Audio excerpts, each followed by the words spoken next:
हमारे जो near ones and dear ones होते हैं, हम्म, जब वो हमें छोड़ के चले जाते हैं तो वो हमारे पूर्वज बन जाते हैं, एंसेस्टर्स जिसे अपन कहते हैं। बिल्कुल या अगर अपन सिंपल हिंदी में बात करें तो वो हमारे पितृ बन जाते हैं। बिल्कुल। क्या पितरों का हमारी लाइफ में बहुत इंपॉर्टेंट रोल होता है? एंसेस्टर्स हमारी लाइफ में बहुत इम्पोर्टेंट रोल प्ले करते हैं। अगर आपके पूर्वजों ने कुछ नाम कमाया है तो वो नाम आपका भी है। बिल्कुल। तो all the good and the bad we receive from our ancestors. So इसलिए हमें मेक श्योर करना चाहिए कि हम अपने एंसेस्टर्स के लिए जितनी भी अमावस होती है उसके अंदर हम उनको अच्छा खाना पीना और चेंज कर करके दें। जी हाँ, बिल्कुल, मैंने काफी सुना है, लोग कहते हैं कि अपने पितरों को खुश करोगे तो आपकी लाइफ जो प्रेजेंट लाइफ चल रही है वो काफी बेटर हो जाएगी। Does that is it a true statement?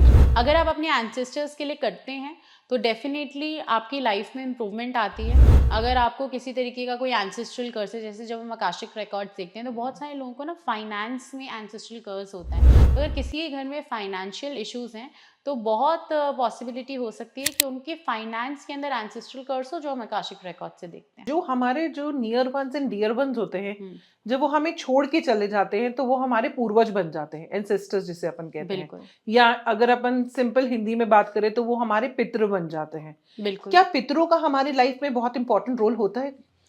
Ancestors हमारी लाइफ में बहुत इम्पोर्टेंट रोल प्ले करते हैं। अगर आपके पूर्वजों ने कुछ नाम कमाया है तो वो नाम आपका भी है। जी, और अगर वो बदनाम हुए तो वो बदनामी आपकी भी है। बिल्कुल। तो all the good and the bad we receive from our ancestors. So इसलिए हमें मेक श्योर करना चाहिए कि हम अपने एंसेस्टर्स के लिए जितनी भी अमावस होती है उसके अंदर हम उनको अच्छा खाना पीना और चेंज कर करके दें। ऐसा नहीं कि हमेशा हर बार हमने खाने का दिया।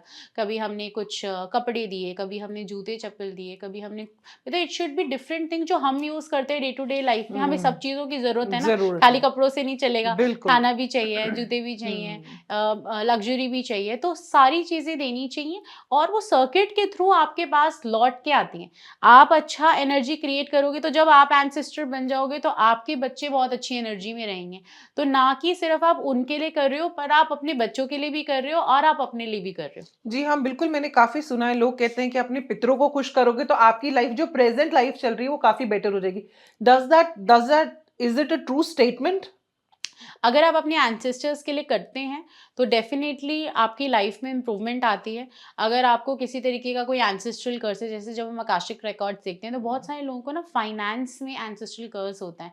क्योंकि देखिए सबसे नाजुक एनर्जी पैसे की है। जी, ठीक है, सारे झगड़े पैसे के हैं। जी, ठीक है, सत्ता क्या है, सत्ता भी पैसे से है। ठीक बिल्कुल, है, बिल्कुल। तो जब भी आप एक सेंसिटिव एनर्जी से डील कर रहे हैं तो आपको बड़ा कॉशियस रहना है कि यार हम पैसे को लेकर, पैसे को एक अच्छी पॉजिटिव वाइब में रखें ताकि वो हमारे पास घूम के एज अ सर्कुलेशन बनता रहे। तो इसलिए एंसेस्टर्स की जो सबसे ज़्यादा इश्यूज दिखाई देते हैं वो फाइनेंस पे दिखाई देते हैं लोगों के। तो अगर किसी के घर में फाइनेंशियल इश्यूज हैं तो बहुत पॉसिबिलिटी हो सकती है कि उनके फाइनेंस के अंदर एंसेस्ट्रल कर्स हो, जो हम आकाशिक रिकॉर्ड से देखते हैं। जो आप आकाशिक रिकॉर्ड से बिल्कुल देखते हो, बिल्कुल। तो अब फिर आप उसी के अकॉर्डिंगली उनको रेमेडीज देते हैं कि उनको क्या करना कई चाहिए। केस में रेमेडीज काम करती हैं, कई केस में रिचुअल्स, कई केस में हीलिंग्स। तो ये डिपेंड करता है कि किस तरीके का केस है। अगर आपके पेट में दर्द है तो हो सकता है गैस हो सकता है ट्यूमर हो सकता है आपका कोई ऑर्गन फेल हो गया हो। तो ये इंटेंसिटी डिपेंड करती है कि आपका दर्द किस वजह से है, आपकी एनर्जी कितनी वायोलेटेड है जी, और उसको किस तरीके की ट्रीटमेंट की जरूरत है। तो ये डिपेंड करता है केस टू केस, मैंडेट नहीं है सबके लिए। अलग अलग है सबके बिल्कुल लिए, बिल्कुल। As per the needs as per the needs हम हर एक का रेकमेंड करते हैं चेंज डेफिनेटली। होता है। क्या हम हमारे पूर्वजों से बात कर सकते हैं? क्या हम उनके साथ अपना कोई कनेक्शन बना सकते हैं? क्या ये पॉसिबल है कि हम उनको अपने साथ एक गाइडेड स्पिरिट की तरह रख सकते हैं? क्या ये पॉसिबल है? संस्कृति के हमारे जो पूर्वज हैं हम उनसे बात कर सकते हैं, क्योंकि अल्टीमेटली जब वो हमें छोड़ के जाएंगे तो वो एक आत्मा का रूप ले लेता है। तो बिल्कुल आत्मा को वो जो हमसे, कईयों का बहुत प्यार होता है, कईयों का एक प्रोसेस होता है, तो क्या हम उनके उनके थ्रू अपना कनेक्शन क्रिएट कर सकते हैं? बिल्कुल। हमारे एंसेस्टर्स जो हैं हम उनको मीडियमशिप के थ्रू बात कर सकते हैं। मीडियमशिप एक मोडालिटी है जो मैं सिखाती हूँ।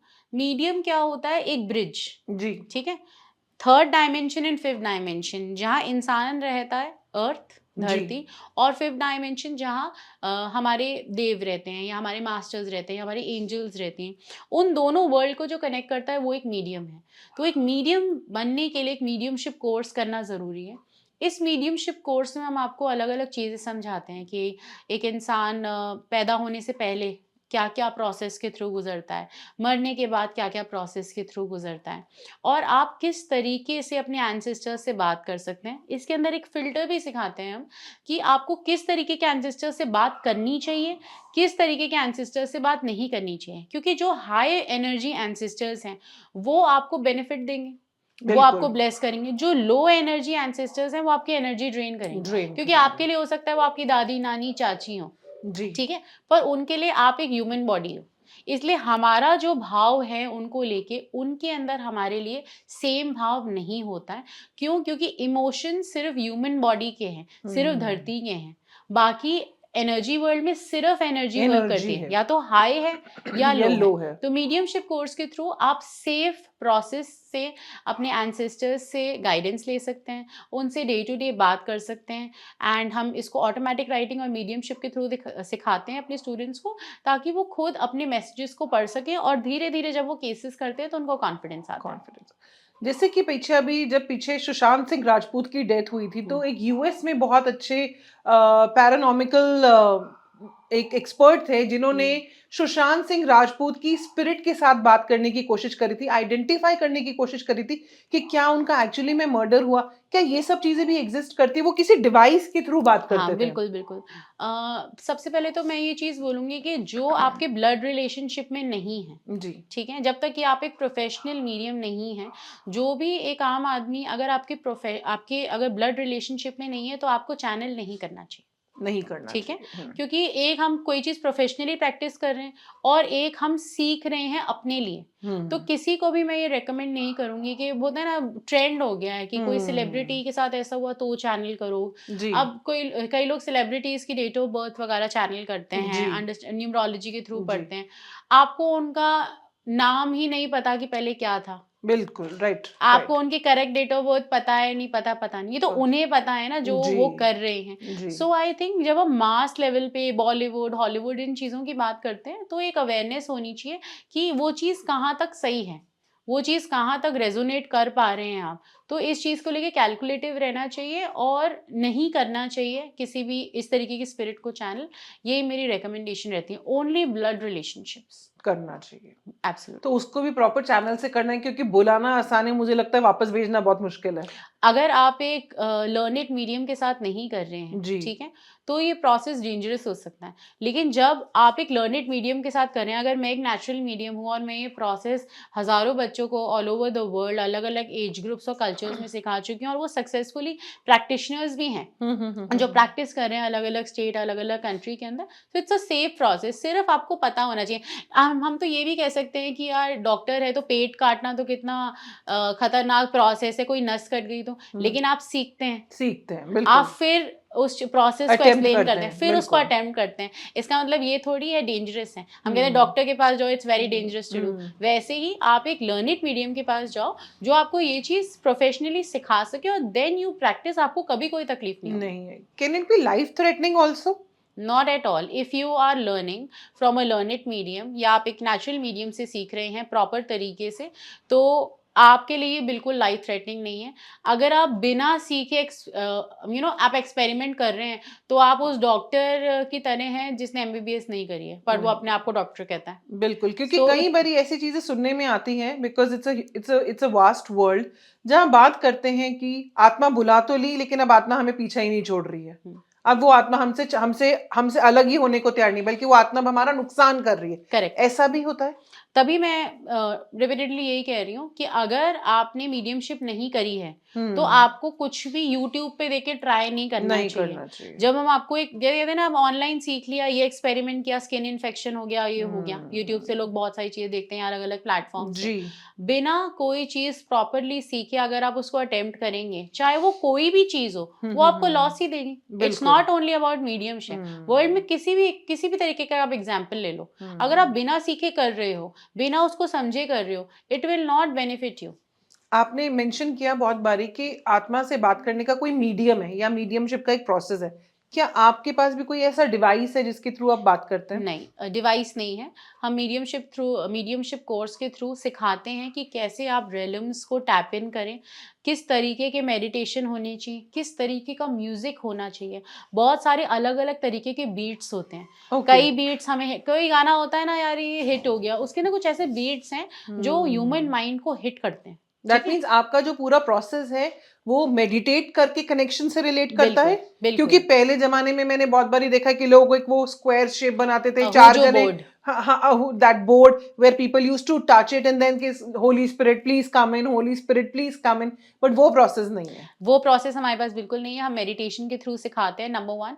नंबर 2, क्योंकि जैसे आप एक आम आदमी है और आपको इस चीज की क्यूरियोसिटी है, जी। वैसे ही इस क्यूरियोसिटी को खत्म करने के लिए किस किस तरीके की मीडियमशिप एग्जिस्ट करती है, ये सारी चीजें हम अपने कोर्स में पढ़ाते हैं, ताकि क्यूरियोसिटी लेवल कम हो जाए, कि उन्हें पता लगे अच्छा ये भी एक तरीका होता है, ये भी होता है, ये भी होता है। जब आपको सारे तरीके पता है, उसके बाद आपको ये पता है कि अब जो मैं ये सीखने जा रहा हूँ ये एक्चुअली में सबसे सेफेस्ट टेस्टेड तरीका है, जिससे इतने स्टूडेंट्स ने सीखा है एंड उनको इस चीज से बेनिफिट हो रहा है। So I think that's perfect ways कि आप कैसे मेडिटेट कर रहे हैं, कैसे रेलम्स में टैप कर रहे हैं और कैसे आप उस एनर्जी तक पहुंच रहे हैं।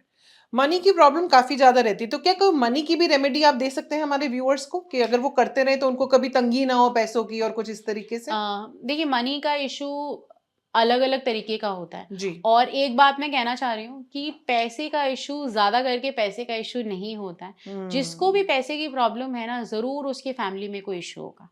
पैसे का इशू, पैसा सेंसिटिव एनर्जी है जी। और रिलेशनशिप्स भी एक सेंसिटिव एनर्जी है। तो आप देखना 90% केसेस के अंदर जिसको भी पैसे की कोई परेशानी है, उनकी फैमिली में या उनके क्लोज नेट रिलेशनशिप्स में कोई ऐसी प्रॉब्लम होगी जो उनको कॉन्स्टेंटली इफेक्ट करती है। तो हम तालिस्मान रिकमेंड करते हैं, ठीक है। आप हमारी वेबसाइट से भी ले सकते हैं। हम बहुत अच्छा एक तालिस्मान रिकमेंड करते हैं, manifest abundance talisman and our abundance की। मैं सबको बोलती हूँ, मेरी भी इनफैक्ट मैं आपको वॉलेट में दिखा सकती हूँ, मेरी अबंडेंस की और मेरा अबंडेंस तालिस्मान, मैनिफेस्ट अबंडेंस तालिस्मान हमेशा मेरे साथ रहता है। इट इज़ वन थिंग जो मैं कहूँगी कि बिना पूछे आप ले सकते हो, है ना। आपको कंसल्ट भी करने की जरूरत नहीं है, क्योंकि ये आपके वॉलेट की एनर्जी को बढ़ाता है। प्लस दूसरी टिप मैं देना चाहूंगी व्यूअर्स को कि जब भी आप नोट रख रहे हैं अपने वॉलेट के अंदर, तो वो करेंसी जो होती है वो डोमिनेशन के हिसाब से होनी चाहिए। पहले 10 रुपए का नोट, फिर 20 रुपए का नोट, फिर 50 रुपए का नोट। कई लोगों के वॉलेट में ऐसे ऐसे पैसे पड़े होते हैं, वो नहीं करना चाहिए। एक ऑर्गेनाइज तरीके से रखना चाहिए। आपको पता होना चाहिए आपकी वॉलेट में एक एनर्जी है, ठीक है। दूसरी टिप मैं देना चाहूंगी, कभी भी आप पैसे को ऐसे मत दीजिए। जैसे एक नोट होता है ना, ऐसे आप खुला देंगे जी। खुला देंगे तो वो नोट की जितनी भी एनर्जी जो आप तक वापस आ सकती है वो चली जाएगी। इसलिए आपको कभी भी नोट देना है तो उसको फोल्ड करिए और इस तरीके से पकड़ाइए कि जो ओपनिंग पार्ट है वो अपनी तरफ होना चाहिए। कि जैसे ये एक 100 रुपए का नोट है, जी। ठीक है।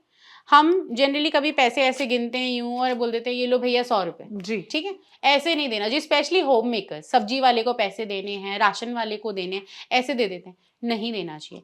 हमेशा नोट को ऐसे फोल्ड करके और इस तरीके से देना चाहिए। जब आप इस तरीके से देते हैं नोट को, तो इसकी एनर्जी जो है वो आपकी तरफ क्लोज हो गई है और ये आपकी लाइफ में मल्टीफोल्ड होके आएगी। जब आप ऐसे करके दे देते हैं तो आप अपनी एनर्जी दे देते हैं। सो इसलिए always give note like this, चाहे वो कोई भी domination. So opening should be towards yourself, मतलब अपनी तरफ ओपनिंग होनी चाहिए। हाँ, इस तरीके से। हाँ। आप बंद करिए नोट को इस तरीके से और इस तरीके से दीजिए। ऐसे तो कोई भी नहीं देता है क्या? बिल्कुल। आप ऐसे दीजिए, जहाँ से ये ओपन हो रहा है नोट आप अपनी तरफ रखिए और इस तरीके से बहुत आदर सम्मान से आप पैसे दीजिए।